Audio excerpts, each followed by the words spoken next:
Ikú dóró, ikú ò ṣèyí tán, ikú mẹ́nire lọ, ó fẹni búburú kalẹ̀.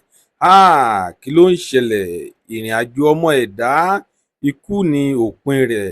Asán nílé ayé, ìmúlẹ̀ mófo ni. Kò sí bí a ṣe lówó tó, kò sí bí a ṣe lọ́rọ̀ tó, kò sí bí a ṣe ní gbogbo àwọn nǹkan mèremère tó wà nínú ilé ayé yìí tó jẹ́ wípé a kò ní fi sílẹ̀ kó tó dọ̀la.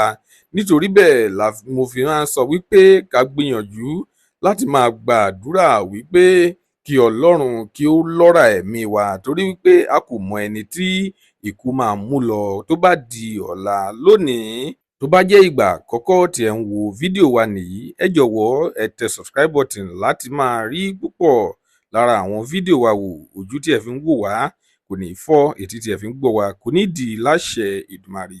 Ọpẹ́ Ọmọ Àjíbóyè lórúkọ tèmi. Ẹ kú dédé wò yìí níbikíbi tó bá ti ń wò wá, nílé lóko lẹ́yìn odi. Lónìí ìròyìn jẹ́ kó yé wa wípé òṣèrébìnrin tí gbogbo wa mọ̀ sí RUKAYAT LAWAL tí wọ́n máa ń pè ní Ìyá Ìbàdàn. Mo lérò pé ẹ ṣì mọ arábìnrin yìí. Arábìnrin yìí ó gbé lọ sórí ìtàkùn ayélujára rẹ̀ Instagram. Ó ní wípé ó ní òun ti padà gbé ìyá òun lọ sí orí ìtẹ́ báyìí. Ó ní òun ti padà gbé wọn lọ sí ibi tí wọn ó máa gbé títí láéláé. Ó ní pé kì í ṣe nǹkan tó rọrùn fún òun, kì í ṣe nǹkan tó easy, ṣùgbọ́n òun ṣáà nílò láti ṣe é torí wípé òun gbọ́dọ̀ prepare eternity place fún ìyá òun.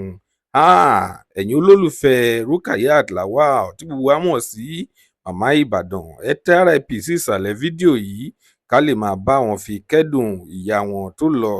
Lónìí a kò ní rí jù báyìí lọ. Tó bá jẹ́ ìgbà àkọ́kọ́ tí ẹ ń wo fídíò wa nìyí, ẹ jọ̀wọ́ ẹ tẹ subscribe button láti máa rí púpọ̀ lára àwọn fídíò wa wò. Ire lójú gbogbo wa ó máa rí o. Ó tún dọjọ́ míì, ọjọ́ rẹ̀ ó dìgbà.